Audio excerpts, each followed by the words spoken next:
검찰 조사 과정에서 회유와 협박이 있었다라고 계속 주장을 하고 있잖아요. 말씀하신 대로 갈비탕도 사주고 짜장면도 사주면서 김성태와 이화영을 검찰이 회유했다는 건데 오늘 김성태 전 회장의 답변이 아주 재밌습니다. 들어보시죠. 진술이 틀리면 서로 교정을 해주는 이른바 진술 세미나를 반복적으로 했습니다. 김성태 씨가 오늘은 뭐 갈비탕을 먹고 싶다 그러면 갈비탕이 제공되어지고 뭐 짜장면이 먹고 싶다면 짜장면이 제공시키고 싶고 그건 상식적이지 않습니다. 무슨 초등학생도 아니고 짜장면 사준다고 진술한다는 말이 됩니까? 이재명 대표랑 뭐 이화영 전 부지사 어떻게 좀 하시고 싶은 말씀 있다고 했습니다. 그분들한테 제가 뭐 말하는 싶은 말 없고요. 그냥 모든 게 뭐 내가 뭐 처신 잘못한 내가 많이 부족해서 일어난 일이니까 그거에 대해서 앞으로 재판이나 검찰 수사나 성실히 제가 임하겠습니다. 그러면 당시 실제로 뭐 이재명 대표나 이화영 부지사에게 이제 뭐 요청을 직접 받으신 것도 아니, 이따가 오늘 증언을 할 겁니다. 제 짓고 처방한 놈이 법정에서 얘기하지 뭐 얘기 안 봐요. 무슨 초등학생도 아니고 뭐 짜장면 사준다고 진술 바꾼다는 게 말이 되느냐 이렇게 김성태 전 회장의 어제 얘기입니다. 송 부위원장님. 요즘 초등학생들도요. 짜장면 사줄 테니까 이것 좀 하자 하면 에이 뭐 짜장면 사주면서 그래요 이렇게 말해요.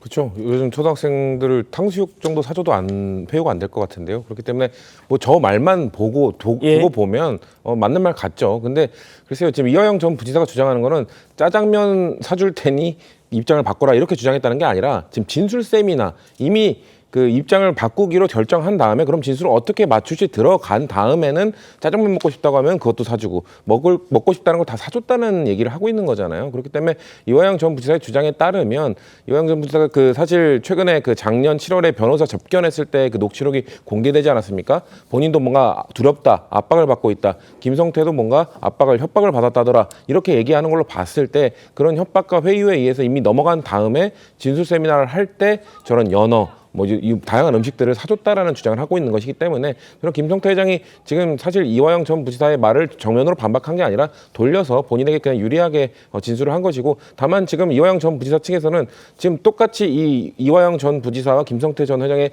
지금 말이 엇갈리고 있고 그리고 둘 모두 본인의 진술들을 번복한 사람들입니다. 근데 1심에서는 지금 김성태 전 회장의 지금 손을 들어준 건 아니겠습니까? 그러니까 이화영 전 부지사는 어떻게 하면 본인의 그 신뢰도를 높일 수 있을지를 고민해야 되는 단계일 것이다라는 말씀 정도 드립니다. 예, 김성태 전 회장은요 이런 증언도 했습니다. 협박을 받았다고 주장한 이화영 씨가 되려 큰 소리 뻥뻥 치면서 조사를 받았다는 겁니다. 이화영 당시 큰 소리 치고 탁자를 손바닥으로 치면서 조사받았다. 내가 검찰 뿌락치도 아니고 압박한 적 없고 이화영은 압박받을 사람도 아니다. 이렇게 얘기를 했어요. 최선희 평론가님. 네. 압박받을 사람이냐 이화영이 이 얘기입니다. 그렇습니다. 그러니까 아니 경기도 부지사 넘버 2입니다. 경기도에. 자, 근데 그 뭐 조금 전에 갈비탕 짜장면 얘기했으니까 뭐 더 이상 덧붙이지는 않겠습니다만은 사실 그러면은 자 그런 정도의 자기가 이재명 지사의 없던 죄도 만들어서 검찰에 자복한다? 이건 말이 안 되는 논리고요. 자, 보십시오. 지금 이화영 부지사는 믿는 구석이 있었기 때문에 큰 소리 뻥뻥 친 겁니다. 그런데 이제 자기에게 그 상당히 압박이 조여오니까 말을 바꾸고 오히려 자기 진술을 좀 신빙성을 흐리게 해서 얘기한 거지. 저는 이화영 부지사가 지금까지 했던 행태를 놓고 보면은 저는 전혀 오히려 지금의 상황을 놓고 본다면 김성태 전 회장의 진술이 오히려 일관성이 있고 오히려 그것이 합리적인 측면이 많아서 오히려 저는 재판정에서 인정될 가능성이 더 많다고 봅니다. 예, 김 전 회장이요. 어제 재판에서 자신이 북한에 준 그 300만 달러는 이재명 대표의 방북 비용이 맞다. 이재명 대표의 방북 비용이다. 이렇게 재차 증언을 했습니다.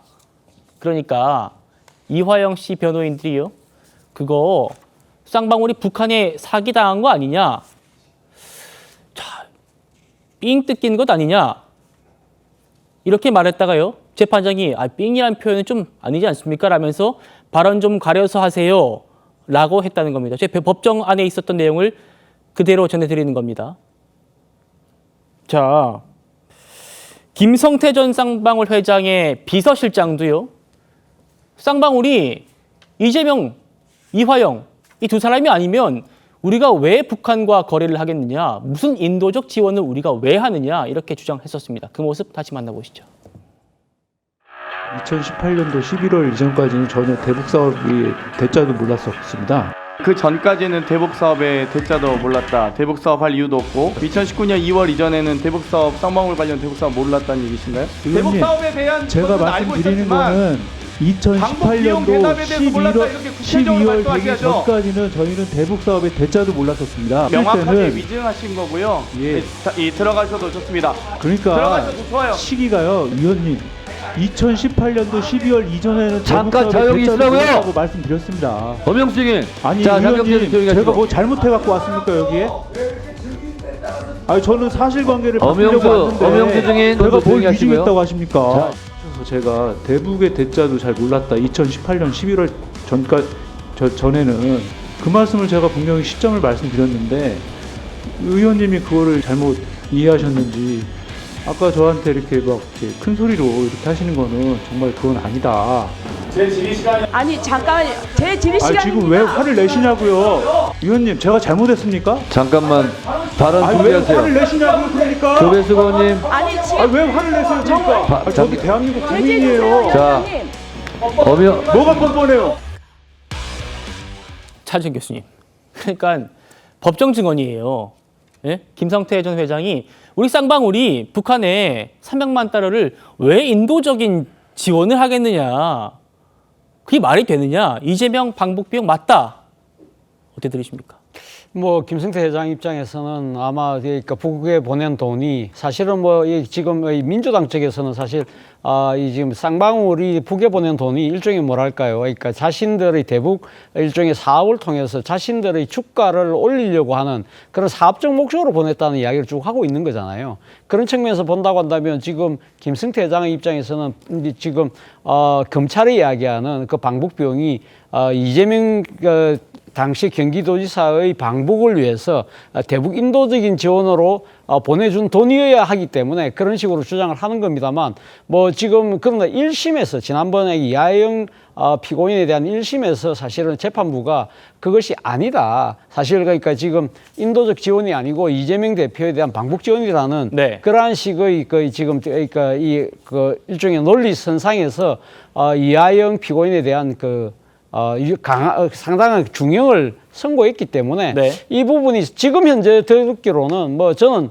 김성태 회장의 진술이 좀 더 좀 합리적으로 들리는 것이 아닐까 합니다. 들리는 건 사실인데 문제는 지금 앞으로 항소심이 지금 진행되고 있기 때문에 네. 이 상황을 좀 더 지켜볼 대목은 분명해 보입니다. 알겠습니다. 정혁진 변호사님. 네네. 자, 그러니까 왜 갑자기 인도적 지원이라는 얘기 나왔는지 좀 그게 궁금해요.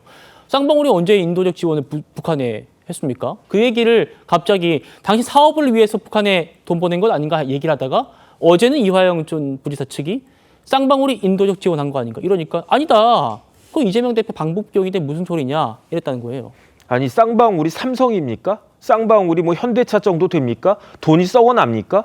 그러니까 뭐 한 300만 불 정도면 40억 가까운 돈인데 그거 아무한테나 막 줘도 될 정도로 쌍방울이 그렇게 대단한 기업입니까? 더군다나 만약에 쌍방울이 돈이 많다고 하더라도 그 인도적 지원을 북한에다 하면 어떻게 되냐면요. 쌍방울 망할 수도 있어요. 이거 대북 제재 걸려가지고 생션 걸려가지고 크게 문제가 될 수 있는 겁니다. 지금 이화영 부지사와 만약에 그 이재명 대표가 경기도지사로서 저기에 연루되어 있다라고 하면 대한민국에 어마어마하게 위험한 일을 갖다 한 것이다. 이건 명확히 알아야 될 거고요. 더 중요한 건 뭐냐면은 돈을 어떤 용도로 쓸지는 누가 결정하는 겁니까? 돈을 쓰는 사람이 결정하는 거잖아요. 예컨대 제가 김보건 앵커한테 100만 원 준다라고 했을 때 네. 그냥 줄 수도 있어요. 하지만 빌려줄 수도 있는 거고. 그런데 100만 원이 넘어갔다라고 하면 그 돈에 대한 용도가 그 예컨대 김보건 그 앵커가 그거는 뭐 선배님이 그냥 공짜로 주신 거 아니냐. 그렇게 백날 이야기해봤자 아니야 난 너 빌려준 거고 거기에 대해서 이자해가지고 언제까지 갚아라. 이렇게 이야기하는 거 아니겠습니까? 김성태 회장이 이거 자기 사업 용도로 갖다가 사업하기 위해서 썼다라고 하는데 왜 제3자가 나타나가지고 그 돈은 인도적인 돈이다라고 이야기하는지 정말 인도적으로 이해가 되지가 않습니다. 알겠습니다.